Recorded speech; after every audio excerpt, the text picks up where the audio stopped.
우리가 이 보배를 질그릇에 가졌으니 이는 힘이 큰 능력은 하나님께 있고 우리에게 있지 아니함을 알게 하려 함이라. 우리가 사방으로 우겨싸움을 당하여도 쌓이지 아니하며 답답한 일을 당하여도 낙심하지 아니하며 박해를 받아도 버림받지 아니하며 거꾸로 뜨림을 당하여도 망하지 아니하고 우리가 항상 예수의 죽음을 몸에 짊어짐은 예수의 생명이 또한 우리 몸에 나타나게 하려 함이라. 이 부담되는 일은 좀 일찍 끝내는 게 좋다라고 하잖아요. 근데 제 순서가 이렇게 뒤쪽에 있다 보니까 앞에서 하신 그 사랑방장님들이 너무 잘하셔가지고 하루하루 이렇게 좀 부담이 되더라고요. 그래도 119에 실려가지 않고 이렇게 이 자리에 섰습니다. 지난 그 목사님께서 이번 특세 설교를 사랑방장님들한테 감당하도록 하시면서 하신 말씀이 계셨죠. 한번 좀 같이 느껴보라고. 많이 느껴봤습니다. 목사님은 좀 어떻게 좀 은혜롭게 즐기고 계신가요? 제가 오늘 나눌 말씀의 주제는 질그릇 속의 보배입니다. 여러분은 자기 자신을 어떻게 생각하시나요? 강한 사람이라고 생각하시나요? 아니면 연약하고 부족하다고 느끼시나요? 바울은 자기 자신을 가리켜 우리는 질그릇이다라고 말씀하고 계십니다. 질그릇은 흙으로 빚어졌기 때문에 값싸고 또 깨지기도 쉽고 우리가 보기에 초라해 보이고 보잘것없는 물건으로 여겨집니다. 그러나 놀라운 고백은 바로 우리가 이 보배를 질그릇에 가졌다라고 하는 말씀입니다. 바꿔 말하면 우리 안에 보배가 담겨 있다라고 말할 수 있는데요. 여기서 말씀하시는 보배는 영원한 생명을 주신 예수 그리스도를 의미합니다. 따라서 우리는 그분이 주시는 권능으로 말미암아 날마다 승리하는 삶을 살아갈 수 있는 것입니다. 그런데 저는 또 다른 곳에서 뜻밖의 보배를 발견하게 되었는데요. 그것은 바로 제 이름 안에 있는 보배입니다. 제 성은 복가입니다. 제 고향은 충청남도 청양 칠갑산이라고 하는 어느 시골 동네에서 태어났습니다.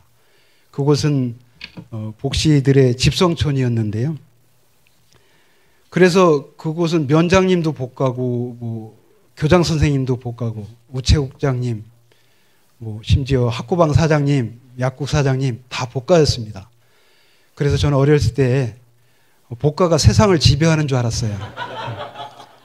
근데 중학교에 진학하고서부터 그게 아니구나 하는 걸 깨닫게 되었습니다.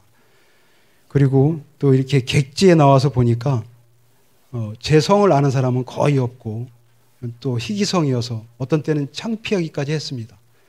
그런데 저는 이 복시라는 성에 대해서 더구나 더 이상 부끄럽게 생각하지 않는 계기가 생겼는데요. 그것은 바로 하나님을 믿기 시작하면서부터였습니다. 왜냐하면요. 제가 성경을 읽다 보니까 이 복이라는 단어가 성경에 엄청나게 많이 나오더라고요.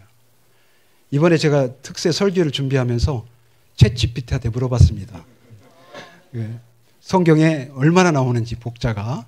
그랬더니 무려 706번이나 나온다고 하더라고요. 놀랍지 않습니까? 그 성경에 챗이라는 단어는 안 나오지 않습니까? 최장로님?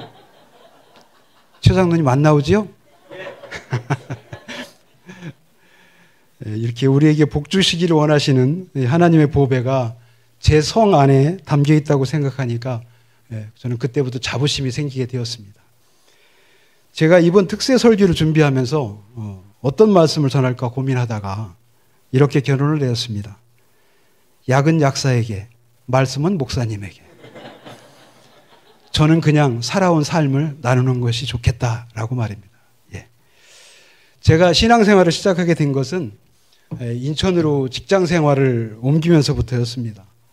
첫 직장생활을 여의도에서 시작했는데요. 어느 날 신문 한 켠에 중견사원 모집 광고라는 신문 광고를 보게 되었습니다. 그래서 이곳 낯선 인천 땅으로 오게 되었습니다.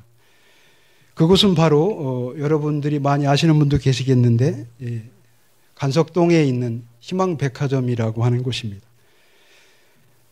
그 백화점 안에는 교회가 있었고 그 교회가 바로 우리 소풍교회 모태인 풍성교회 그 이전의 희망교회였습니다.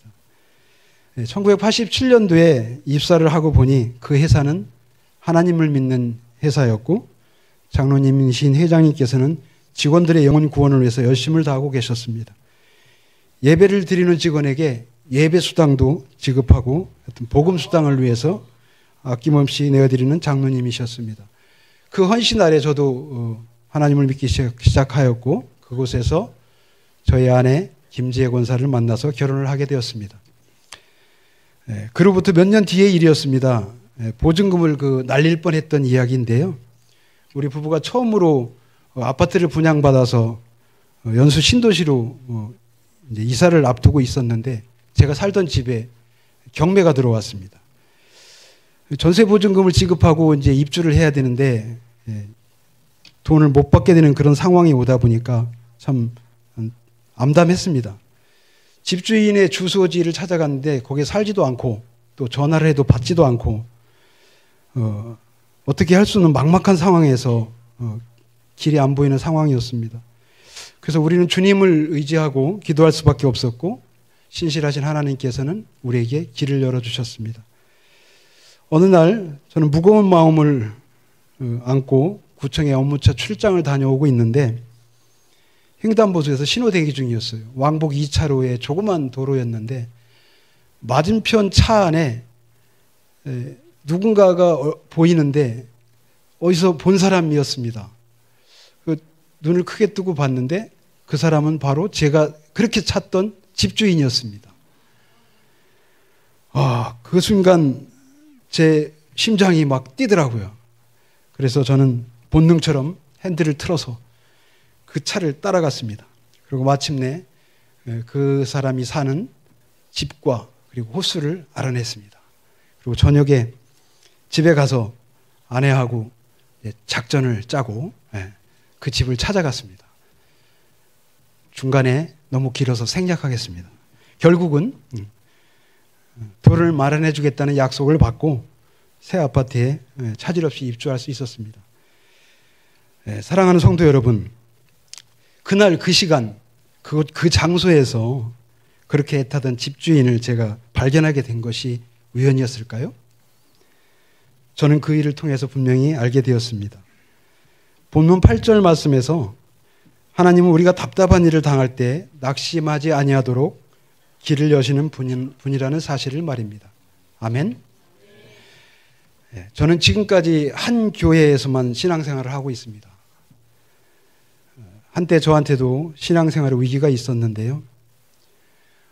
제가 다니던 앞에서 언급했던 그 백화점이 90년대 중반까지만 해도 장사가 잘 되고 한마디로 잘 나가던 시절이었습니다. 더불어 형제교회라고 했던 희망교회도 많이 부흥하고 성장하였습니다. 그러나 그 좋은 관계는 오래가지 못했습니다. 갑자기 어려움이 찾아오니까 그 좋았던 관계가 나빠지기 시작하더라고요. 1997년도 IMF 위기가 찾아오면서 백화점이 부도를 맞이하게 되었고 형제라고 생각했던 교회와도 관계가 완전히 틀어지고 말았습니다.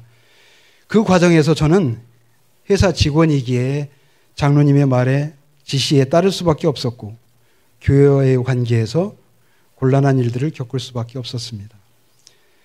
회장님께서는 여러 가지 방법들을 동원해서 교회를 압박하고자 하셨고 그 모든 일들을 제가 주도적으로 앞장서서 할 수밖에 없었다는 것입니다. 마음은 찢기고 저의 신앙도 바닥에 떨어지고 말았습니다. 회사의 월급쟁이로서 주인의 말에 따라야 했지만 다른 한편으로는 안타까움과 속상함으로 눈물을 흘려야 했고 직장과 교회 사이에서 참으로 난처한 상황에 처하게 된 것입니다. 그 후 저는 13년 동안 정들었던 회사를 떠나야 되었고 희망교회는 풍성교회로 이름을 바꾸어서 석바위로 이전하게 되었습니다. 목사님 그리고 부교육자들과의 관계가 불편해진 제가 풍성교회로 따라가서 온전한 신앙생활을 할 수 있었을까요?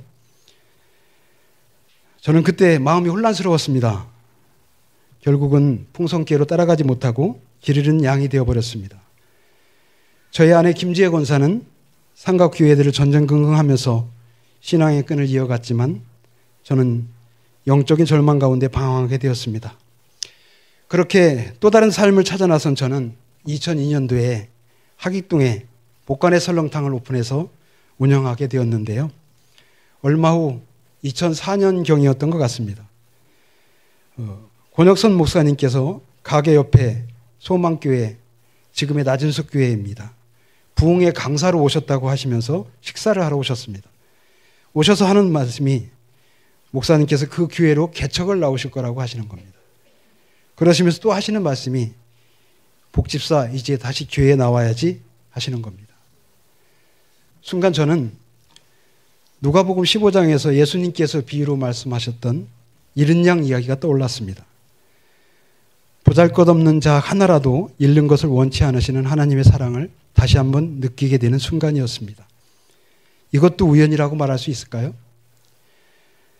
혹자들은 우연이라고 말할 수 있겠지만 저는 결코 우연이 아니라고 생각합니다. 아멘. 사랑의 주님께서는 절망 가운데 방황하고 있는 저를 다시 교회로 그리고 주님 앞으로 불러주시고 회복의 과정을 거쳐 직분자로 세워주셨습니다. 우리 안에 예수의 생명이 있기 때문입니다. 그래서 저는 지금과 같이 이렇게 좋은 소풍교회에서 사랑하는 여러 성도님들과 함께 또 세계 3대 설교가이신 우리 김창현 목사님의 꿀맛 같은 설교를 들으며 즐겁게 신앙생활을 하고 있음에 감사드립니다. 마지막으로 예술작품 하나 소개해드리면서 말씀을 마무리하도록 하겠습니다. 현대 미술을 대표하는 스페인의 화가 피카소를 아시죠? 그의 작품 중에 황소머리라고 하는 작품이 있습니다. 1942년도에 제작된 아주 유명한 작품인데요. 이 작품은 가죽과 금속의 혼합 재질로 제작되었는데 만들어지고 나서 50년이 지난 1993년도에 어느 경매장에서 무려 293억 원이라는 어마어마한 금액에 낙찰되었다고 합니다. 지금은 피카소 미술관에 소장되어 있어서 그 가격은 정확히 알 수 없지만 수백억 원 이상의 가치가 되어 있다고 볼 수 있는데요.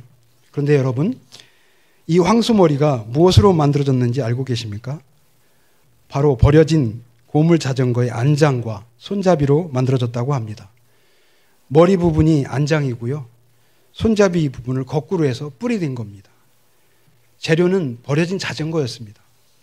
무가치하고 아무 쓸모없는 물건이지만 피카소의 상상력과 창조력이 불어넣어지자 세계적인 예술작품으로 탄생된 것입니다. 사랑하는 성도 여러분, 아무리 무가치한 재료라도 위대한 작가의 기획과 의도가 담기면 새로운 가치가 창조되듯이 우리의 원재료가 질그릇과 같이 보잘것없다고 해도 우리 안에 담겨있는 보배, 즉 예수 그리스도의 복음의 능력이 우리 삶 가운데 드러날 때에 세상이 감당할 수 없는 위대한 작품으로 완성되는 줄로 믿습니다. 기도하겠습니다.